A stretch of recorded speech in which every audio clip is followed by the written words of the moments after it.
வாழ்க வையகம், வாழ்க வையகம், வாழ்க வளமுடன். இயற்கையை நேசிப்போம், சுத்தமான காற்றை சுவாசிப்போம். Welcome to our channel. இன்னைக்கு நம்ம பார்க்க இருக்கிறது எப்சம் சால்ட். எப்சம் சால்ட் பத்தி தான் இன்னைக்கு ஃபுல்லா இந்த வீடியோல நம்ம பார்க்க போறோம். எப்சம் சால்ட்டோடைய வரலாறுன்னு பாத்தீங்கன்னா 17th செஞ்சுரி, அதாவது 1619 இங்கிலாந்துல எதுக்குமே உதவாதுன்னு ஒரு குளம், அதாவது அதுல ரொம்ப கசப்பு தன்மையும் ஒரு அந்த தண்ணியை யாரும் யூஸ் பண்ண முடியாது அப்படின்னும் போது அந்த தண்ணியை யாரும் யூஸ் பண்ணாம அந்த குளம் வேஸ்டாவே இருந்தது. அந்த டைம்ல அந்த பக்கமா போன வழிபோக்கர்கள் வேற வழி இல்லாம தங்க வேண்டியது வந்தது. அந்த குளத்து பக்கத்துல அந்த தண்ணியை யூஸ் பண்ணாங்க. அவங்களுக்கு அந்த தண்ணி தான் அவங்க யூஸ் பண்ணி ஆகணும். சோ அதை யூஸ் பண்ணாங்க. அது யூஸ் பண்ணும்போது அவங்களுக்கு ஒரு பெரிய ரெஃப்ரெஷ்மெண்ட் மாதிரி கிடைச்சது. அப்போ அதை பத்தி ரிசர்ச் பண்ண ஆரம்பிச்சாங்க. அந்த தண்ணி எதுக்குமே உதவலனா கூட அது ஏதோ ஒரு இருக்கு, ஏன்னா அவங்களுடைய ப்ராப்ளம்ஸ் எல்லாம் அது கியூர் பண்ணுச்சு. ஒரு சிலர் தண்ணி குடிச்சவங்களுக்கு நல்ல மோஷன்ஸ் நல்லா கிளியர் ஆச்சு, தட் இஸ் மலமிளக்கியா ஒர்க் பண்ணுச்சு. ஒரு சிலருக்கு உடம்புல இருந்த தோல் வியாதிகள் எல்லாம் சரியாச்சு. சோ இந்த மாதிரி ஏதோ ஒரு அதிசயம் அந்த குளத்து தண்ணியில நடந்தது. சோ இதை என்ன பண்ணாரு, இங்கிலாந்துல இருக்க ஹென்ரி விக்கர்ன்றவர் அதை ஆராய்ச்சி பண்ணாரு. ஆராய்ச்சி பண்ணும்போது என்ன நடந்ததுன்னா, அது ஒரு இந்த தண்ணி ஒரு நல்ல மெடிசன் அப்படின்னு கண்டுபிடிச்சாரு. அதுதான் எப்சம் சால்ட்.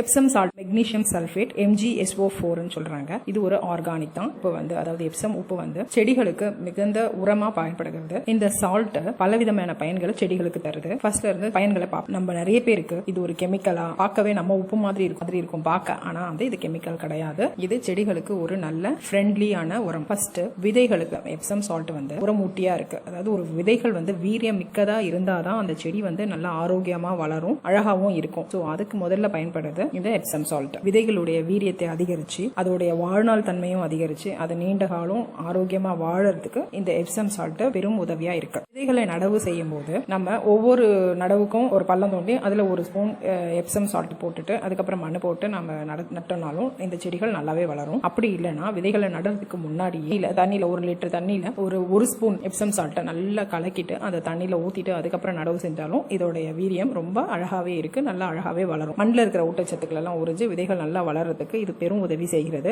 நைட்ரஜன், பாஸ்பரஸ் மற்றும் கந்தக தன்மையெல்லாம் இது உறிஞ்சு செடிகளுக்கு உரமா கொடுக்குது. அதாவது செடிகளுக்கு உணவா கொடுக்கறதுனால இந்த எப்சம் சால்ட் செடிகளை எந்த விதத்திலும் பாதிக்கிறது கிடையாது. அதை நம்ம முதல்ல நம்பணும். இந்த செடியோடைய பச்சைத்தன்மை, அதாவது பச்சையத்தை பாதுகாக்கிறதுக்கும் எப்சம் சால்ட் பெரும் உதவியா இருக்கு. அதிர்ச்சியை தவிர்க்குது. அதாவது ஒரு இடத்துல இருந்து செடிகளை பிடுங்கி நட்டாலோ இல்ல ஒரு பாட்ல இருந்து இன்னொரு பாட்டுக்கு ரீபாட் பண்ணும் போதும் ரூட் அதிர்ச்சின்னு ஒண்ணு இருக்கு. அதாவது அந்த செடி இந்த மண்ணுல இருந்து அந்த மண்ணுக்கு டிரான்ஸ்ஃபர் ஆகும்போது ஒரு 3 to 4 நாள் 3ல இருந்து 4 நாள் வரைக்கும் அதோடைய அந்த அதிர்வுகளை பாதுகாத்து அதை திரும்ப அதோடைய வளர்ச்சி அதிகப்படுத்துறதுக்கு இந்த எப்சம் சால்ட் பெரும் உதவியா இருக்கு. ரூட்டை நல்லா சாஃப்ட் ஆக்கி அதுக்கு எந்த பாதிப்பும் இல்லாத மாதிரி அந்த மண்ணுடைய தன்மையை மாத்தி அந்த செடி வளர்றதுக்கு ஃப்ரெண்டு மாதிரி எந்த வித பயமும் இல்லாம அந்த செடி வளர்றதுக்காக கொடுக்குது. அந்த செடிக்கான பெரிய சப்போர்ட்டை இந்த எப்சம் சால்ட் கொடுக்குது. அதே மாதிரி நல்ல வளர்ந்த செடிகள்ல பூச்சிகள் அதெல்லாம் இது பண்ணும். அதே மாதிரி நத்தைகள் எல்லாம் வராம இருக்கிறதுக்கும் இந்த எப்சம் சால்ட் பெரும் உதவியா இருக்கு. அது போலவே photosynthesis, அதாவது சூரிய உணவு தயாரிக்கும் பொழுது இந்த பச்சையத்தை பாதுகாத்து செடிகள் நல்லா ஆரோக்கியமா வளர்றதுக்கு இந்த எப்சம் சால்ட் உதவுது. நிறைய உரங்கள் போடுறதுனால டேஸ்ட் போயிடுமோ, அந்த டேஸ்டே இல்லாம நல்லா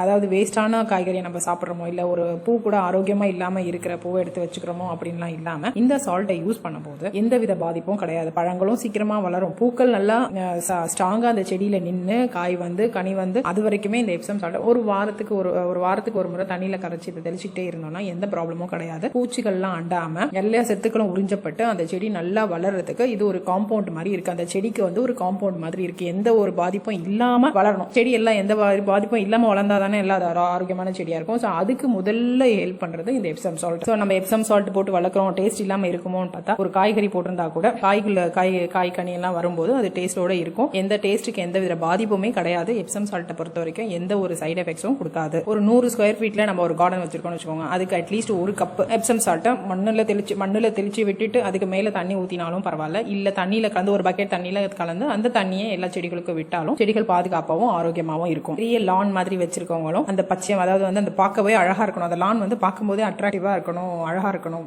கிரீனியா பார்க்க இலைகள்னாவே செடிகள் தாவரங்கள்னாவே அந்த கிரீனிஷ் தான். அந்த கிரீனிஷை மெயின்டைன் பண்ணறதுக்கு இந்த எப்சம் சால்ட் பெரும் உதவியா இருக்கு. ஒரு 1250 ஸ்கொயர் ஃபீட் இருக்கிற இடத்துல அட்லீஸ்ட் ஒரு 3 to 4 கிலோ வரைக்கும் எப்சம் சால்ட்டை எடுத்து நல்லா தெளிச்சு விட்டுட்டு அதுலயும் தண்ணி வச்சு, நம்ம ஸ்ப்ரேயர் இருக்கும், ஸ்ப்ரேயர்ல பண்ணலாம், இல்லைன்னா அதுக்குன்னு ஒரு ஆட்டோமேட்டிக் டியூப்ல வச்சு அதுலயும் தண்ணியை தெளிச்சோம்னா அந்த எப்சம் சால்ட் மண்ணுக்குள்ள ஊறி அந்த செடிகள் வளர்றதுக்கான எல்லா வித உதவியும் அது செய்யும். எந்த ஒரு தீங்கும் கிடையாது, எந்த ஒரு பாதிப்பும் இல்லாம அந்த செடி வளர்றதுக்கு முக்கிய பங்கு அளிக்கிறது இந்த எப்சம் சால்ட். அது மாதிரி பூக்கள்ல முக்கியமா ரோஜா செடிகள்லாம் நம்ம வீட்டுல நிறைய பேர் வளர்த்துட்டு இருப்போம். ரோஜா நல்லா ஃப்ரெஷ்ஷா இருக்க மாட்டேங்குது, வரும்போதே அது கருகி போகுது, உதிர்ந்து போகுது, மொட்டுக்கள் இருக்க மாட்டேங்கிறது, அந்த செடியும் மேல வெள்ளையா இருக்கு, அது மாதிரி நிறைய கம்ப்ளைண்ட்ஸ் இருக்கு. அது மாதிரி முருங்கை செடிகள்லாம் பார்த்தோம்னா முருங்கை மரம்லாம் வளர்ப்போம், ஆசையா வளர்ப்போம். அதுல பார்த்தா இலை சுருட்டு, பூச்சி அடிக்கும், வெள்ளை பூக்கள் இருக்கும், வெள்ளை பூச்சிகள் இருக்கும், அதே மாதிரி ஏதாவது ஒரு ஃபங்கஸ் அது இன்ஃபெக்ட் பண்ணிட்டே இருக்கும். அந்த மாதிரி இருக்கும்போது நம்ம என்ன பண்ணணும், ஒன்றும் பயப்பட வேண்டாம். ஆல்ரெடி நம்ம மண்ணுக்கு அந்த செடிகளுக்கு உரங்கள் போட்டுட்டு இருப்போம், இல்லைன்னா அதுக்கு தேவையான ஆர்கானிக் உரங்கள்லாம் நம்ம போட்டுட்டு இருப்போம். ஸோ அப்படியும் நம்ம செடி வரல, பூக்கள் வரல, மொட்டுக்கள் நிக்க மாட்டேங்கிறது, பழங்கள் கொடுக்க மாட்டேங்கிறது, இலை பார்த்தா நம்ம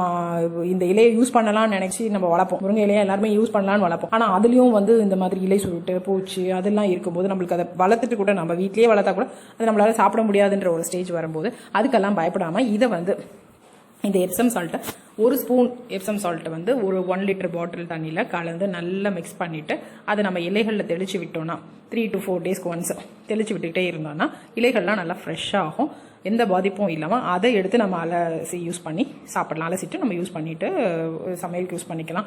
இல்லை பூக்களும் நல்லா ஃப்ரெஷ்ஷாக இருக்கும்போது நம்மளுடைய மனசும் ரொம்ப ஃப்ரெஷ்ஷாக இருக்கும். ஸோ நம்ம கார்டனை பார்க்கும்போதே ரொம்பவும் அழகாக இருக்கும். ஸோ அதை மெயின்டைன் பண்ணுறதுக்கு ஒரு பெனிஃபிட்ஸும் நம்மளுக்கு கிடைக்கும். மன திருப்தி கிடைச்ச உடனே நம்மளுக்கு தெரிஞ்சிடும் நம்மளுடைய கார்டனை நம்ம நல்லபடியாக மெயின்டைன் பண்ணுறோம் சொல்லிட்டு. அதோடைய க்ரீனிஷ் ஒரு செடியை வளர்க்கும் போது அது வளர்ந்து கொஞ்ச நாள் தண்ணி பத்தாம வாடி போகிறது, இந்த மாதிரி ப்ராப்ளம்லாம் இல்லாமல் நம்ம இந்த எப்சம் சால்ட் யூஸ் பண்ணி நம்ம கவனிச்சுட்டே இருந்தோம்னா எந்த ப்ராப்ளமும் இல்லாமல் செடிகளை நல்லா வளர்க்கலாம். பூச்சி நச்சுத்தன்மையெல்லாம் எதுவும் அதுக்கு அண்டாமல் பார்த்துக்கிறதுக்கு எப்சம் சால்ட் ஒரு ப்ரொடெக்டிவ் ஏஜென்சி மாதிரி அது அதோடைய வேலையை பார்த்துக்கிட்டு இருக்கும். ஸோ நானும் ஸ்டார்டிங்கில் எப்சம் சால்ட் வந்து ஒரு கெமிக்கலோ அதை நம்ம யூஸ் பண்ணுறதுனால ஏதாவது சைட் எஃபெக்ட்ஸ் வருமோ அப்படின்னு பயந்துட்டு யூஸ் பண்ணாமல் தான் இருந்தேன். அதுக்கப்புறம் அதோடைய பயன்களும் அதை நான் யூஸ் பண்ணி பார்த்துட்ட பிறகு எனக்கு தெரிஞ்ச பெனிஃபிட்ஸும் நான் தான் உங்ககிட்ட ஷேர் பண்ணிக்கிட்டேன். எனக்கு தெரிஞ்ச பெனிஃபிட்ஸும் எனக்கு தெரிஞ்ச விஷயங்களும் நான் உங்களோட ஷேர் பண்ணிக்கிட்டேன். உங்களுக்கு இந்த வீடியோ இந்த பதிவு உங்களுக்கு பிடிச்சிருந்ததுன்னா லைக் பண்ணுங்க, ஷேர் பண்ணுங்க, கமெண்ட்ஸ் பண்ணணும்னு நினைச்சீங்கன்னா கமெண்ட் பாக்ஸில் கமெண்ட் பண்ணுங்க, மறக்காம சப்ஸ்கிரைப் பண்ணுங்க. அப்பதான் எங்களுடைய மற்ற அடுத்தடுத்த வீடியோஸும் நம்ம பார்க்க முடியும். நன்றி, வணக்கம், வாழ்க வையகம், வாழ்க வளமுடன்.